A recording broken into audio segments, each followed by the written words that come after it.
How are you? So guys, आज का जो हमारा टॉपिक है वो बहुत ही सेंसिटिव टॉपिक है और इस टॉपिक के लिए बहुत ज्यादा डिमांड की गई है सामने से कि मुझे प्लीज इस टॉपिक के बारे में बताइए। और टॉपिक का नाम है फैंटेसी ऑफ इंसेस्ट। ये जो टॉपिक है जो मैं आज उठा रही हूं, मैं 100% श्योर हूं कि 80% लोग इस फैंटेसी ऑफ इंसेस्ट से अपने टाइम पे गुजरे होंगे, जरूर गुजरे होंगे। और जब मैं इसके बारे में बताना शुरू करूंगी तो कहीं ना कहीं आप मेरे जो एग्जांपल्स होंगे और जो मैं डिस्कशन करूंगी आपसे, आप कहीं ना कहीं अपने आप को हर सिचुएशन में रिलेट कर पाएंगे। I am 100% sure.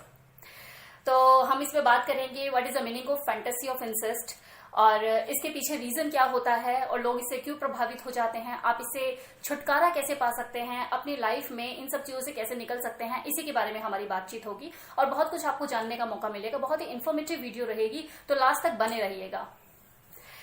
So guys, कोई भी मेल या फीमेल अपने जो क्लोज रिलेटिव्स होते हैं, close relatives means blood relation भी, I mean father, mother, son, brother, cousin sister, cousin brother, चाचा, फूफी, एनीबडी, अगर कोई भी मेल फीमेल इनके प्रति कोई भी सेक्सुअल डिजायर फील करने लग जाता है तो उसे ही फैंटेसी ऑफ इंसेस्ट कहते हैं। अब बात करते हैं कि इसकी शुरुआत कैसे होती है, ये पनपता कैसे है। कोई भी बच्चा जब किशोर अवस्था में कदम रख रहा होता है, जब वो किशोर अवस्था में एंटर कर रहा होता है तो उसे धीरे धीरे सारी चीजें समझ में आने लग जाती हैं। उसे डिफरेंस बिटवीन द जेंडर ये भी समझ में आने लग जाता है कि ये मेल है और ये फीमेल है। तो जब उसको ये चीजें समझ में आने लग जाती है तो जो उसका नेचर होता है वो उसके ऊपर हावी होने लग जाता है।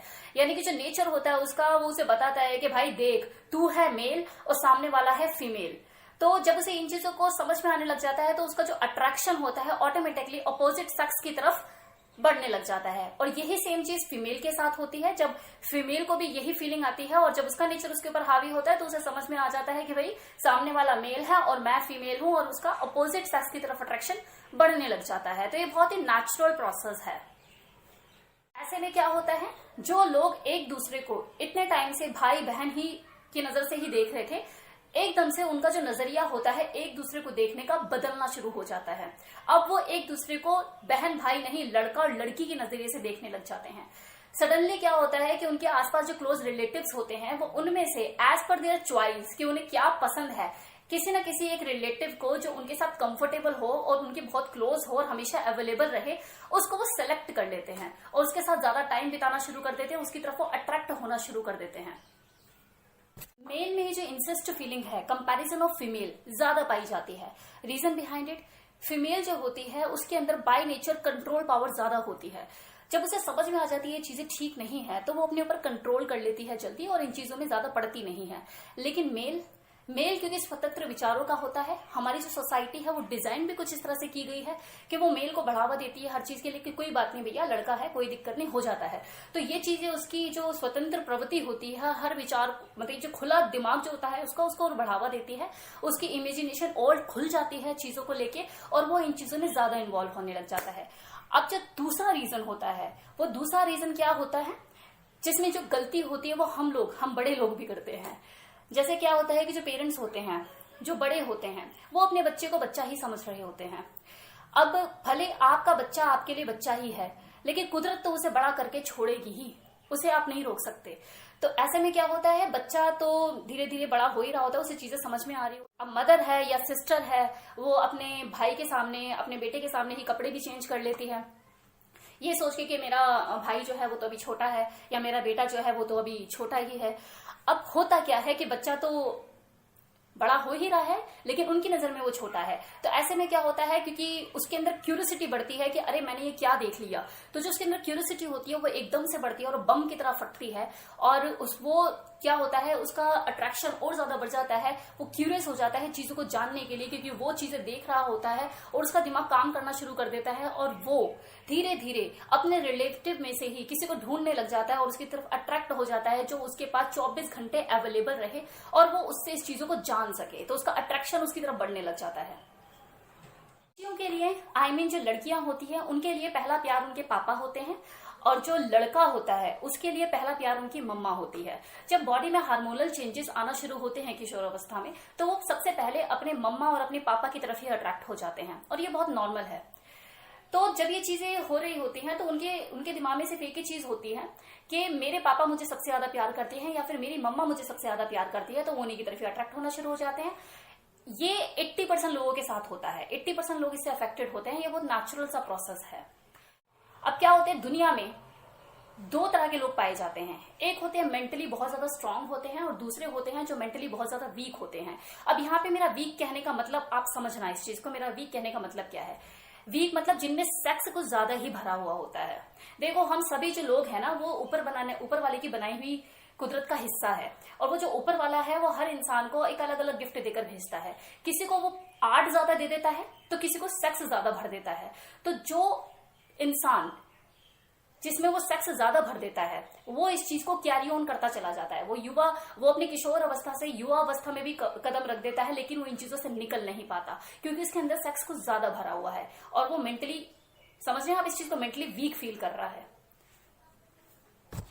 जानते हैं या ये कह लो कि जानती है कि रिलेशन क्या है, लेकिन क्या है वो इन चीजों से निकल नहीं पाते, वो इसी में ही घूमते रहते हैं। तो इस तरह से चीजें चलती रहती हैं और वो लोग इंसिस्ट हो जाते हैं। अब जो इंसिस्ट हो जाते हैं वो एक्टिविटी क्या क्या करते हैं इसमें, अगर वो इंसिस्ट है तो वो एक्टिविटी क्या करते हैं। एक्टिविटी से यहाँ पे मतलब ये नहीं है कि वो लोग रेप अटेम्प्ट कर देंगे ना, रेप अटेम्प्ट नहीं करेंगे। क्यों? क्योंकि उनका जो सबकॉन्शियस माइंड है वो उन्हें हमेशा ये सूचना देता रहता है कि नहीं बेटा, ये आपकी मम्मा है, ये आपकी सिस्टर है, ये आपका ब्रदर है। ये चीजें उनके सबकॉन्शियस माइंड में चलती रहती है, तो कभी भी वो खुलकर सामने नहीं आ पाते हैं। लेकिन क्या है, जब वो अकेले में होते हैं वो इमेजिनेशन में उन्हीं को ही देखते हैं, और वो इमेजिनेशन में उन्हीं को ही देखते हैं, उन्हीं के साथ अपने आप को फील करते हैं। जब कभी उनका मन होता है कोई पॉर्न मूवी देखने का, तो वो पॉर्न मूवी भी इंसिस्ट ब्रदर सिस्टर रिलेशन इस तरह की मूवीज देखेंगे, इंसिस्ट मदर सन रिलेशन इस तरह की मूवीज देखेंगे, क्योंकि उनके दिमाग में यही चलता रहता है।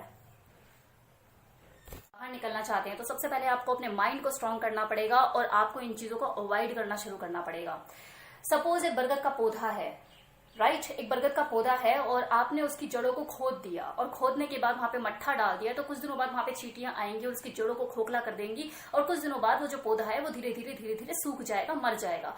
लेकिन उसी अगर बरगद के पौधे को आपने खाद पानी दे दिया, साथ में पेस्टिसाइड भी डाल दिया, तो क्या होगा, वो बरगद का पौधा एक टाइम पर आकर बड़ा हो जाएगा और वो आपके लिए प्रॉब्लम क्रिएट कर देगा। तो ये जो पॉर्न मूवीज है, ये जो फालतू की इमेजिनेशंस है, ये एक तरह से खाद पानी ही है जो आपकी फैंटेसी को बढ़ावा देती रहती हैं। तो आपको इनके ऊपर कंट्रोल करना पड़ेगा, इन्हें अवॉइड करना पड़ेगा, अपने आप को किसी बेहतर काम में लगाना पड़ेगा जो इससे ज्यादा इंपॉर्टेंट हो, इससे ज्यादा बेहतर हो। अपने माइंड को डाइवर्ट करना पड़ेगा। तो गाइस यहाँ पे जरूरी क्या है, जरूरी यहाँ पे यह है कि आप अपनी ऊट पटांग इच्छाओं को मारना शुरू करें। धीरे धीरे टाइम के साथ मर जाएंगी। ये जरूरी नहीं है कि हर फैंटेसी को खाद पानी दिया जाए, ये जानते हुए भी कि ये फैंटेसी गलत है, ये चीजें गलत हैं। अगर आप इसके ऊपर अभी कंट्रोल नहीं करेंगे तो आगे जाकर आप अपनी नियरेस्ट या डियरेस्ट किसी भी खास रिलेटिव के साथ कुछ गलती कर देंगे, और वो गलती आपका जिंदगी भर पीछा नहीं छोड़ेगी और आपको जिंदगी भर परेशान करेगी। आपके अंदर गिल्ट आ जाएगा, आप जिंदगी में कभी भी उससे नजरें नहीं मिला पाएंगे और आप अंदर ही अंदर एक गिल्ट में जिएंगे, शर्मिंदा रहेंगे। तो इससे बेटर ये है कि आप अपने ऊपर कंट्रोल करें और अपने माइंड को डाइवर्ट करें। बात करी बड़ों की, अब हम बात करेंगे बच्चों की। वो बच्चे जो किशोरावस्था में कदम रखते हैं और वो क्या क्या एक्टिविटीज करना शुरू कर देते हैं। अब यहाँ पर जो पेरेंट्स है, पेरेंट्स का बहुत इंपॉर्टेंट रोल होता है। यहाँ मैं बात करूंगी पेरेंट्स के लिए कि पेरेंट्स को अपने बच्चों का ध्यान कैसे रखना है। माना कि आपका जो बच्चा है वो दुनिया का सबसे अच्छा बच्चा है, लेकिन इस बात को अपने मन तक ही रखें और अपने बच्चे के ऊपर ध्यान देना शुरू करें ताकि वो दुनिया का सबसे अच्छा बच्चा बन के रहे। आपको थोड़ा सा उसके ऊपर ध्यान देने की जरूरत है क्योंकि आपका बच्चा किशोरावस्था में कदम रख रहा है और उसके हार्मोनल चेंजेस डेवलप होना शुरू हो गए हैं और उसकी क्यूरियोसिटी बढ़नी शुरू हो गई है। अब वो चीजों को जानना शुरू करेगा, राइट। अब वो चीजों को जानना शुरू करेगा कि मेल और फीमेल में क्या डिफरेंस होते हैं। और क्यूरियोसिटी में सबसे जो इंपॉर्टेंट जो चीज उसके दिमाग में चलती है वो चलती है curiosity to know about the female और मेल बॉडी पार्ट। की चीजें होती है जिससे कोई भी नॉर्मल इंसान बच नहीं पाया है, वो अट्रैक्ट होता ही होता है। और जब उसके अंदर ये क्यूरियोसिटी जाग जाती है कि उसे प्राइवेट पार्ट के बारे में जानना है, तो क्या होता है, वो अपने जो क्लोज होते हैं उससे, चाहे वो ब्रदर हो या सिस्टर हो, मदर हो या फादर हो, उन्हीं के ही अंडरगारमेंट्स को देखना शुरू कर देता है, उसके अंडरगारमेंट्स को उनकी एब्सेंस में टच करना शुरू कर देता है। वो इस मौके की तलाश में रहता है कि मेरी मम्मा बाथरूम गई है और वहां से वो नहाकर निकलेगी और मैं उनको देखूंगा। वो इस तलाश में रहता है कि कमरा बंद है, जरूर मम्मा या मेरी सिस्टर कपड़े बदल रही है और मैं गलती से या बहाने से कमरे में एंट्री करूं। तो क्या है, जब अगर आप ये चीजें देख रहे हो और आपके साथ हो रही है, तो आपको थोड़ा सा यहाँ पे सख्ती की जरूरत है। आप अपने बच्चे को इंडिकेट कीजिए, आप अपने बच्चे के ऊपर ध्यान दीजिए और इंडिकेट उसे कीजिए। टाइम टू टाइम उसे इंडिकेशन देते रहिए कि देख मुझे सब कुछ पता है, ये जो चीजें तू कर रहा है, ये जो चीजें हैं, इनडायरेक्टली वे में उसे समझाने की कोशिश कीजिए कि देखिए मुझे सब कुछ पता है, ठीक है। तो ये चीजें उसको, ताकि ये रहे उसकी हिम्मत आगे और ना बढ़े और वो अपने आप को धीरे धीरे कंट्रोल में ले आए।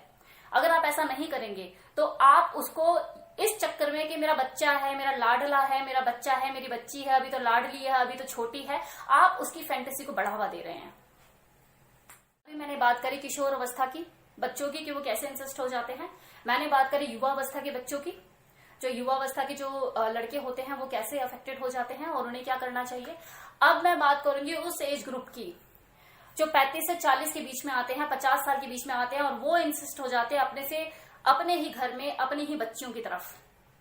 वो भतीजी हो सकती है, भतीजा हो सकता है, चाचा हो सकता है, चाची हो सकती है, फूफा हो सकता है, फूफी हो सकती है।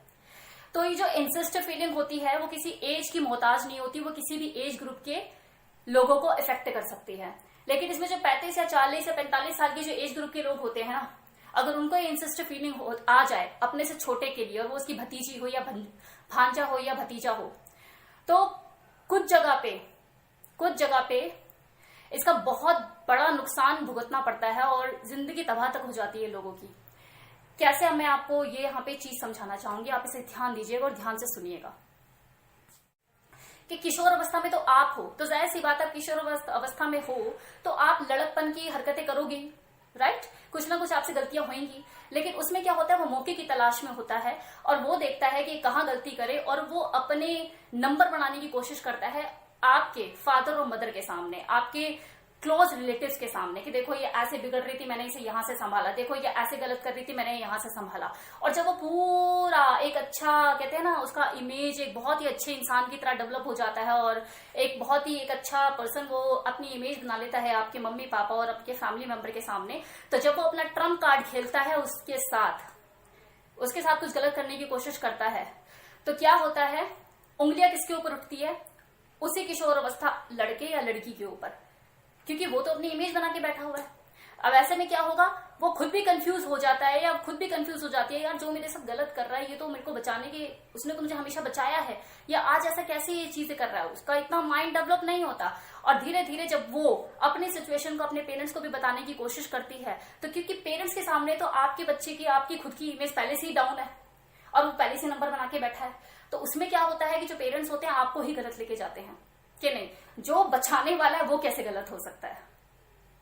तो यहाँ पे जो इंसिस्ट फीलिंग होती है ये एक तरह से मतलब कि शैतानी फीलिंग होती है और ये किसी की जिंदगी भी बर्बाद कर देती है। तो जो 15 या 16 साल की जो लड़की या लड़का होता है, जो उसकी स्ट्रगलिंग फेज जो होता है, जो 20 या 25 साल में उसकी जिंदगी में आना चाहिए, वो 15 या 16 साल में ही आ जाता है। कुछ जो हल्के लोग होते हैं, हल्के बच्चे होते हैं, वो इन चीजों से टाइम के साथ उबर जाते हैं और अपनी लाइफ में मूव ऑन कर जाते हैं। लेकिन जो डोमिनेंट पर्सन होते हैं, जो रूल करने के लिए बने हैं, रूल होने के लिए नहीं बने, वो इन चीजों को नहीं भूल पाते। और जब वो नहीं भूल पाते तो उसके बाद उनका स्ट्रगलिंग पीरियड वहीं से शुरू हो जाता है और वो हमेशा अपने लिए स्टैंड लेने के लिए कोशिश करते हैं, हमेशा स्टैंड लेने के लिए अपने लिए खड़े होते हैं। तो मैं उन लोगों के लिए बोलना चाहूंगी जो 35 से 40 साल के लोग हैं कि आपके दिमाग में जो शैतानी जो चीजें चल रही होती है ना, राइट, जो शैतानी आपका दिमाग चल रहा होता है, तो प्लीज उस पर कंट्रोल करने की जरूरत है। क्योंकि अगर आपने ऐसा नहीं किया तो वो किसी की जिंदगी बर्बाद कर सकता है। हो सकता है वो जो इंसान हो, जो 15-16 साल का बच्चा है, क्या पता उसका रिलेशन के ऊपर से विश्वास ही उठ जाए, क्या पता वो जिंदगी में कभी किसी के ऊपर विश्वास ही ना कर पाए, और होता भी है। फिर वो अपने रिलेटिव्स, अपने घर में सबसे दूर हो जाता है, वो उनके ऊपर विश्वास ही नहीं कर पाता, अपने आप को अलोन फील करने लग जाता है। और जो प्यार उसे घर में मिलना चाहिए, जो प्यार उसको चाहिए घर वालों से, वो उस प्यार को बाहर की दुनिया में ढूंढना शुरू कर देता है। और जो बाहर की दुनिया होती है आपको पता ही है कि कैसी है। तो कई बार जो फैंटेसी होती है ये इस तरह का खतरनाक रूप भी ले लेती है। तो इसलिए मैं हमेशा कहूंगी कि इस तरह की फैंटेसी गलत है, इसको बढ़ावा नहीं देना चाहिए। जरूरी नहीं है हर फैंटेसी को हवा पानी मिले। तो इस तरह की फैंटेसी गलत है, इनको बढ़ावा नहीं देना चाहिए। जरूरी है इस तरह की फैंटेसी को यहीं दफनाया जाए, इन्हें हवा ना दी जाए, इन्हें हवा पानी ना मिले, इन्हें खाद पानी ना मिले, वरना ये शैतानी रूप लेकर कुछ भी कर सकती है किसी के साथ। So thank you so much.